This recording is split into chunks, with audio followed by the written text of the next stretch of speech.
Bonjour à tous et bienvenue chez le Mangeur de Livres. Alors, je vous ai fait faux bond pendant un petit moment, j'ai pas fait de podcast, j'étais débordé, mais je reviens en force et aujourd'hui, je vais aborder un genre que j'ai pas encore traité dans le podcast depuis que j'ai commencé à en faire, et pourtant c'est un genre que j'affectionne particulièrement, c'est les récits de voyage ou les récits d'explorateurs. Alors, parmi les milliers de récits de voyage existants, j'ai décidé aujourd'hui de vous parler d'un livre qui s'appelle Bête, homme et Dieu, et qui a été écrit par un homme qui s'appelle Ferdinand Ossendowski. Alors, qui est Ferdinand Ossendowski et pourquoi j'ai choisi ce livre parmi tous les récits possibles et imaginables d'explorateurs?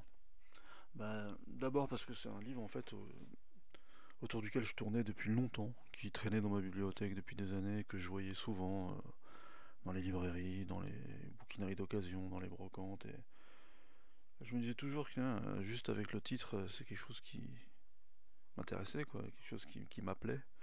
Et puis finalement, là, dans une brocante, j'en ai trouvé un complètement défoncé, et je me suis dit, bah voilà, il coûte pas cher, je vais le lire, et puis j'ai pas peur de le défoncer moi aussi. Et je me lance dedans, quoi. Et ben, c'était une très bonne idée que j'ai eue de me lancer dans ce bouquin, parce qu'il y a tout ce que j'aime dans, dans les récits d'aventure et d'exploration de ce genre-là. Déjà, c'est un livre qui est édité chez Phébus dans la collection Libretto. Alors, je sais pas si vous connaissez cette Libretto, j'allais dire, cette collection. Euh, les Libretto, c'est des livres semi-poche qui sont édités donc par Phébus et qui se sont fait une spécialité justement de soit de biographies d'explorateurs, de voyageurs, soit euh, de récits euh, d'explorateurs, de navigateurs, d'aventuriers qu'ils ont eux-mêmes écrits, ou donc de biographies ou de textes traitant de la vie de ces derniers. Et j'en ai lu pas mal chez eux, notamment la fabuleuse biographie de Richard Burton par Fawn Brody. Un jour, je ferai un podcast sûrement de 5 heures parce que ce mec, c'est incroyable la vie qu'il a eue. Il faudrait peut-être 10 podcasts pour parler de lui.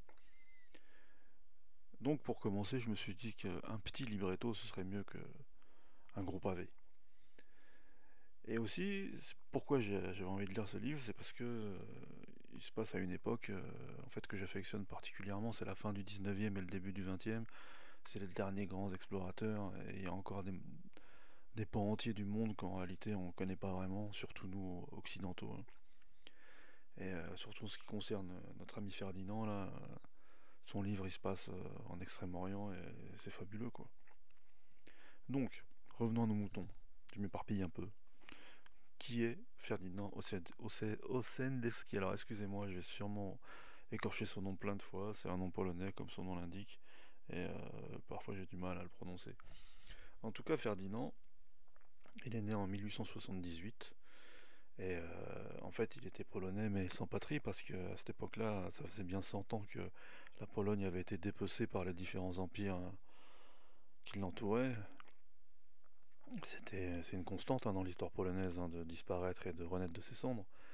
Et il est né dans une ville qui s'appelle Vitebsk, qui aujourd'hui d'ailleurs n'est pas en Pologne non plus, hein, qui est en Biélorussie. Pour vous dire que la Pologne, comme l'Ukraine justement, avec ce qui se passe aujourd'hui, ça a été un coin qui a été dépecé souvent par les gros empires. Donc notre ami Ferdinand, polonais de cœur mais sans nation, se retrouve très jeune à Saint-Pétersbourg avec son père qui est médecin, donc qui est plutôt aisé, et ce qui lui permet de faire très tôt des études scientifiques. Il choisit les mathématiques, la physique et la chimie. Alors notre ami est assez doué, euh, il, il réussit assez vite ses études, et ce qui lui permet de voyager très vite pour le compte d'une compagnie maritime qui va d'Odessa à Vladivostok, donc déjà c'est un sacré parcours. Et donc dans ses jeunes années, il voyage déjà beaucoup, il va en Extrême-Orient, il va dans les îles aléoutiennes, en Corée, il se balade pas mal déjà. Donc ça lui donne déjà une une petite expérience. En 1899, comme il y a des manifestations étudiantes en Russie, il y a les prémices de la Révolution, il se retrouve à Paris en fait pour continuer ses études. Et donc il rencontre Marie Curie, qui est sa compatriote, et notamment il aura comme professeur un Marcelin Berthelot. Donc c'est pas mal. Et donc ça lui permet de voir du pays encore une fois et de se confronter à la culture occidentale. En 1901, il finit définitivement ses études et il rentre en Russie. Et comme il est tout auréolé de son diplôme parisien, on lui donne tout de suite des responsabilités, notamment dans le domaine minier. Et on l'envoie en Sibérie, à Omsk, où il a une chaire et où il peut donner des cours. Sur ces entrefaits, la première révolution de 1905 arrive. Ayant un esprit plutôt révolutionnaire, lui aussi, il est du côté des révoltés. C'est pas très bon choix, puisque, comme vous le savez, la première révolution échoue. Et là, le tsar lui en veut pas mal. Et en fait, il est arrêté et condamné à mort. Heureusement qu'il avait un peu d'entre-gens et un noble assez proche du tsar arrive à négocier pour qu'il ne soit pas exécuté, mais juste mis aux travaux forcés. Les travaux forcés en Sibérie, on se demande ce qui est le pire, hein, mourir ou les travaux forcés en Sibérie. Enfin bref. Donc il se retrouve à casser des cailloux en Sibérie pendant un moment.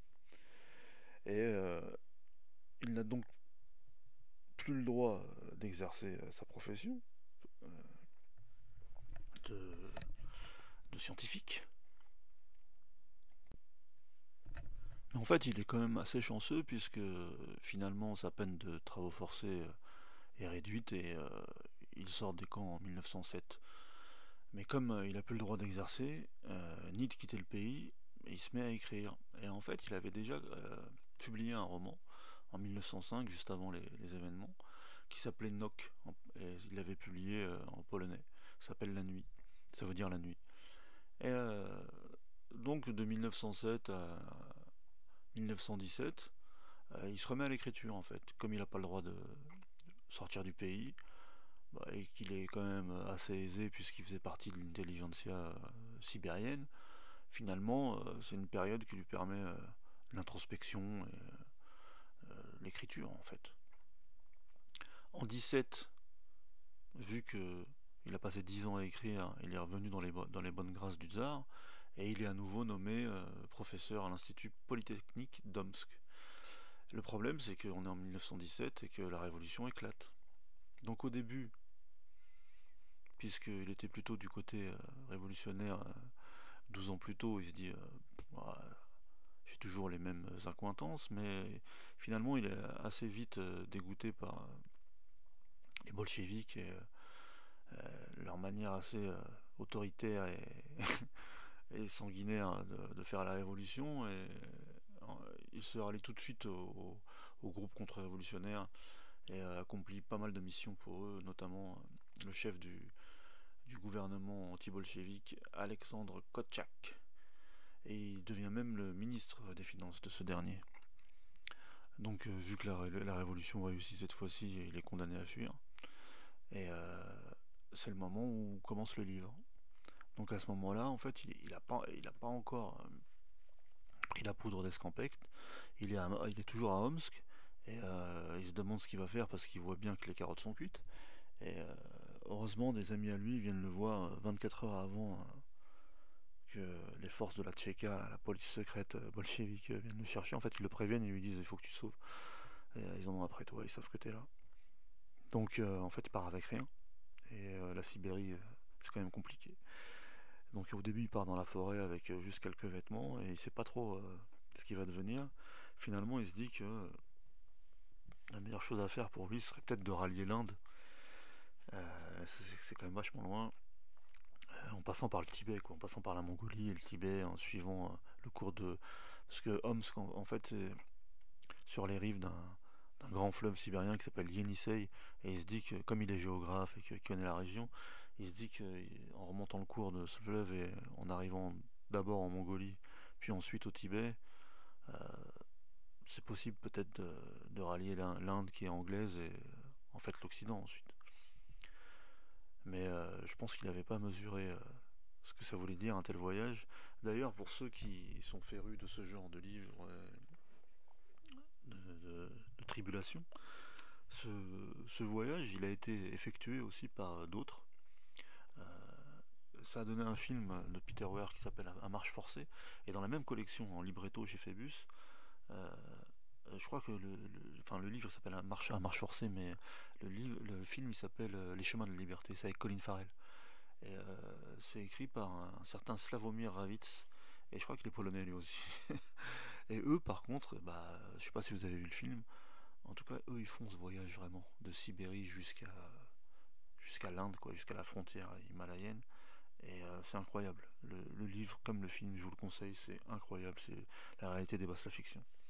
Donc pour en revenir à notre ami Ferdinand, il n'a pas le choix, il se dit que la meilleure option pour lui, c'est de rallier l'Inde. Donc je vous spoile pas, hein, c'est le début, c'est vraiment le tout début. Mais vous imaginez bien que rallier l'Inde, c'est quand même un projet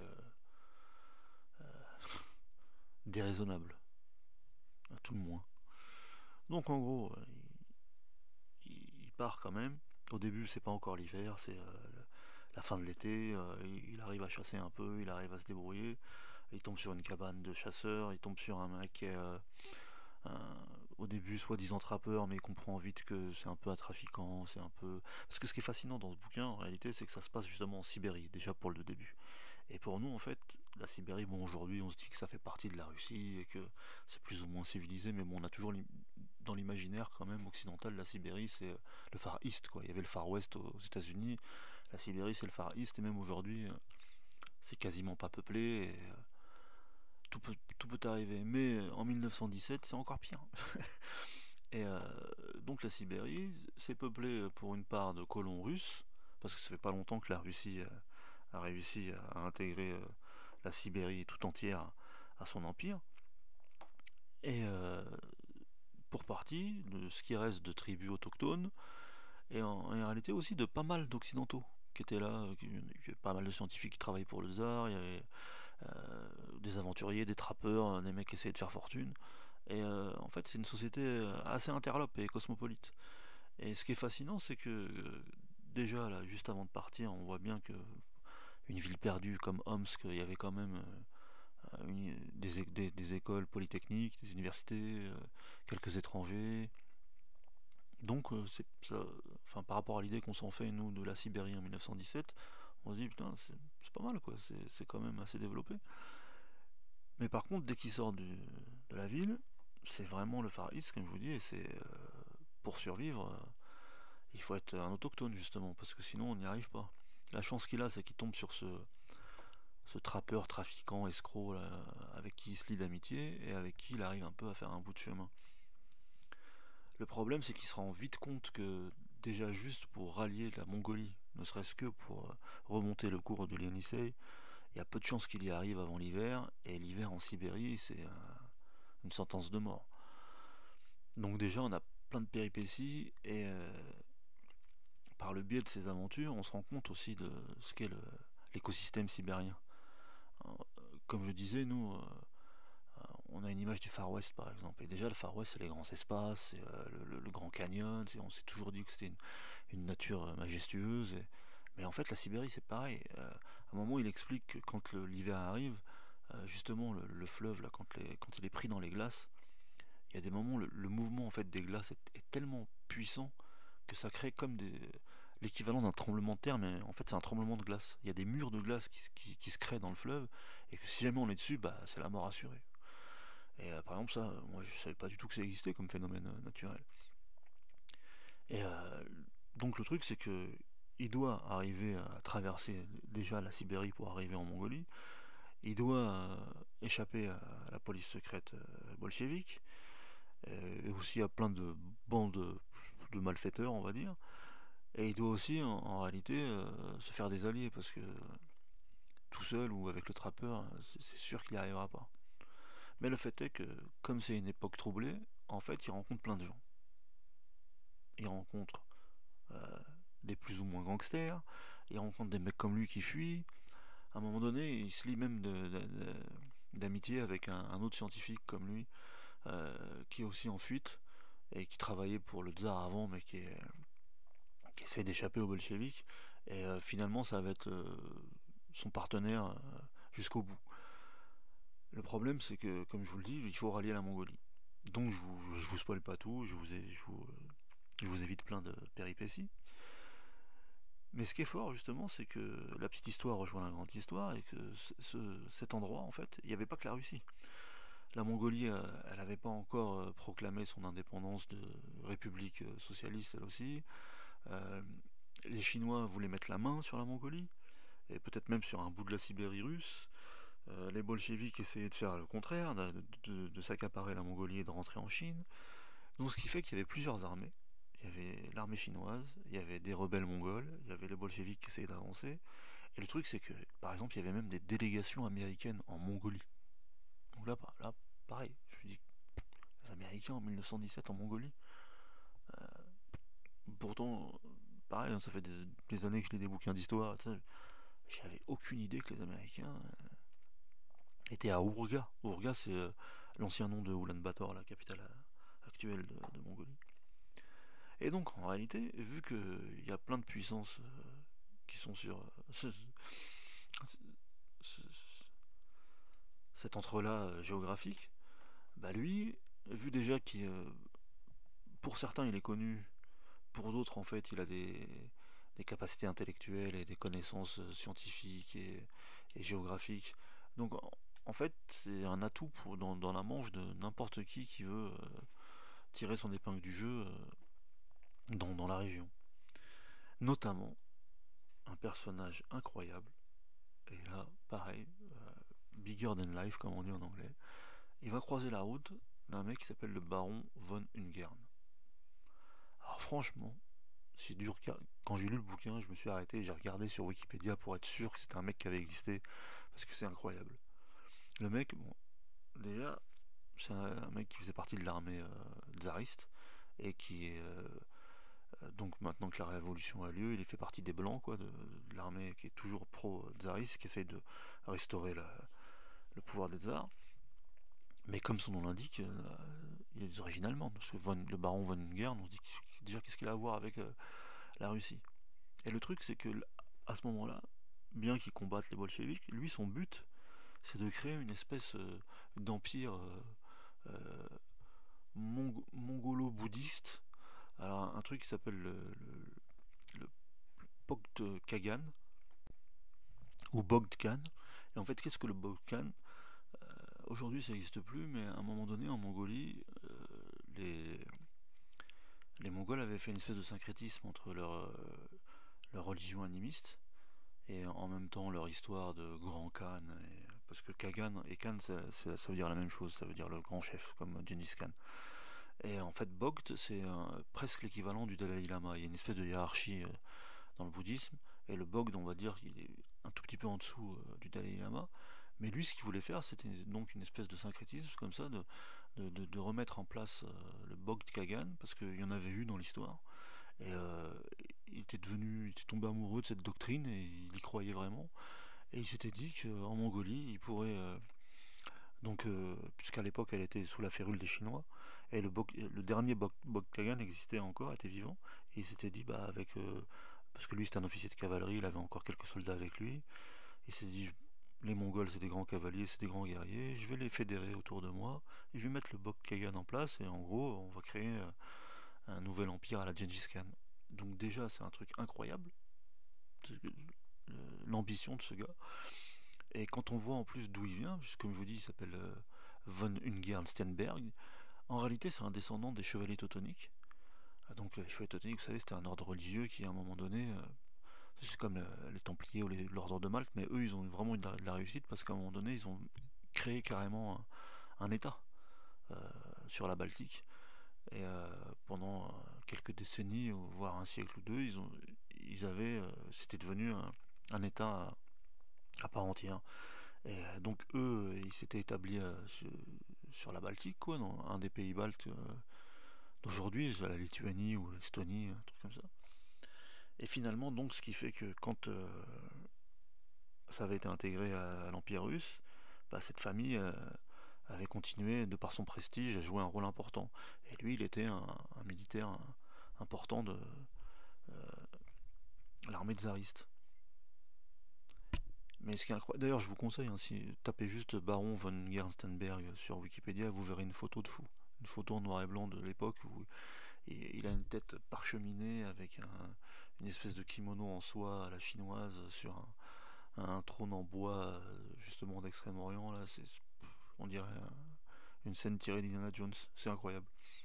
Et donc il croise là, parce que, comme je vous dis, notre ami Ferdinand, encore une fois, euh, bien qu'il essaye de toutes ses forces d'atteindre le Tibet par la Mongolie, euh, au bout de plein de péripéties, à un moment donné, il comprend qu'il faut qu'il revienne en Mongolie et adapter ses plans, quoi. Donc il se retrouve avec le baron qui lui promet son aide, et avec tous ces différents acteurs là. À un moment donné, il y a l'armée bolchevique qui vient aussi, donc c'est le jeu du chat et de la souris. Mais vu que lui, il n'a pas trop envie non plus de participer à la guerre du baron, il décide quand même de tenir à son plan et de partir au Tibet. Et là, pareil, on tombe dans un délire qui dépasse la fiction. Le Tibet à l'époque, parce que, bon, pareil, nous, quand on entend le Tibet, on sait aujourd'hui que c'est une région autonome de Chine qui a été annexée, c'est comme les Ouïghours par exemple, le Xinjiang qui est jusqu'au dessus, mais on se rend pas compte de la taille du Tibet. Le Tibet, c'est 4 fois la France. Et puis, c'est une altitude qui n'a rien à voir avec la France, quoi. C'est l'Himalaya. Et donc, à cette époque-là, au Tibet, il y avait des troubles, et il y avait des bandes de brigands, mais qui étaient indépendantes, et qui traumatisaient n'importe quel voyageur qui essayait de traverser le Tibet. Et pareil, ne vous inquiétez pas, c'est pas du spoil, c'est 1% du livre ce que je vous raconte, mais à un moment donné, quand il est au Tibet, parce qu'il y a deux choses au Tibet. Il y a les bandes de brigands et il y a les monastères avec les grands lamas. Pareil, il nous fait une description quasi ethnologique des lamasseries, quoi. Je sais pas, c'est vraiment du témoignage de première main. On se rend pas compte, en fait, pareil, comment les moines vivaient à l'époque et comment leur religion était encore puissante à l'époque, et l'envergure la- et l'influence qu'elle avait encore sur toutes les populations avoisinantes, non seulement au Tibet, mais comme je vous le dis, en Mongolie, en Chine, et même en Sibérie. Et il y avait, comme je vous disais, il y a une espèce de hiérarchie, c'est un clergé aussi. Le bouddhisme, hein, c'est comme le catholicisme. Donc en dessous du Dalai Lama, il y a plusieurs lamas qui ont certains grades. Et le truc, c'est que lui, là, Ferdinand, à un moment donné, il en rencontre pas mal, et il rencontre des lamas qui sont assez haut placés dans la hiérarchie donc bouddhique et bouddhiste. Et, et donc on a un témoignage de première main sur une époque où les lamas avaient encore un réel pouvoir. Et sur la manière dont ils pensaient, sur la manière dont ils exerçaient ce pouvoir.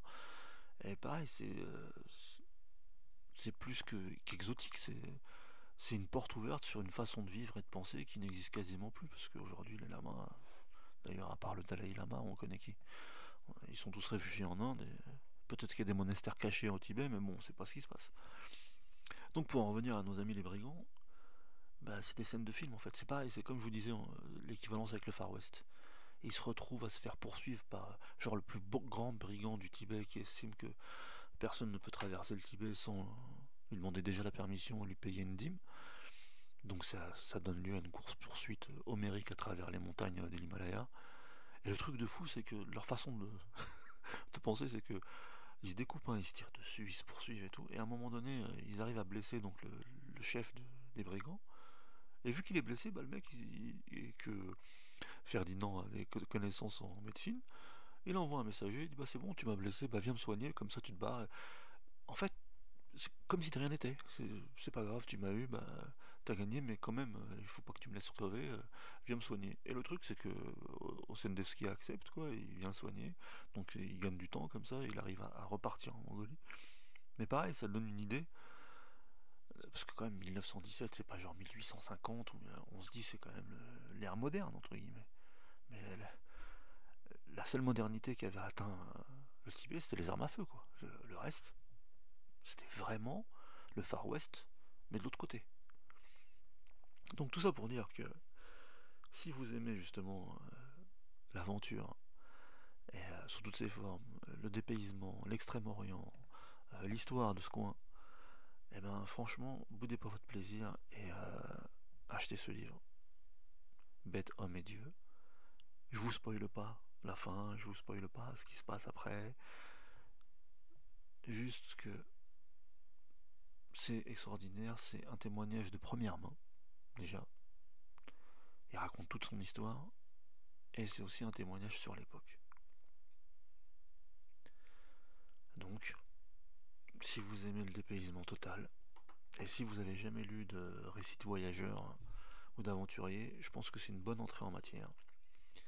Et si vous voulez après continuer à lire des récits de Ferdinand Ossendowski, comme il a vécu en France pendant un moment,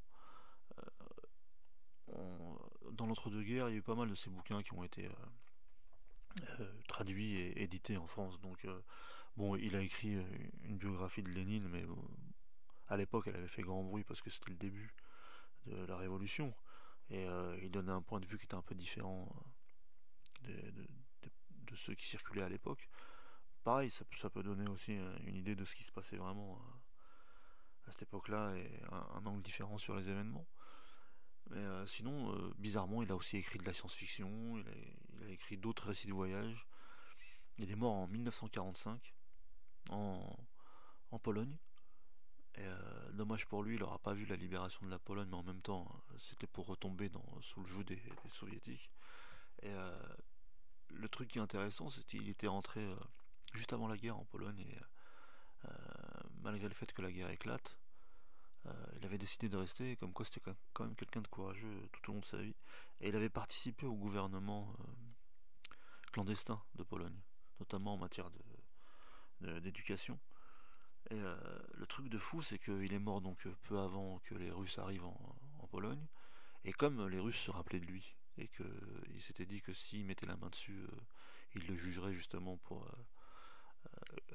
pratique contre-révolutionnaire, et ben, quand ils ont découvert qu'il était mort et où il était mort, ils ont même déterré le corps pour être sûr qu'il était mort. Pour être sûr qu'il n'avait pas échappé une fois de plus au grand soviet. Donc pour vous dire que c'était quand même quelqu'un qui a marqué son époque et qui était très courageux. Donc voilà, moi ce livre m'a plu et je l'ai mangé tout cru. Donc amis mangeurs de livres, si ça vous intéresse, ne boudez pas votre plaisir. À bientôt.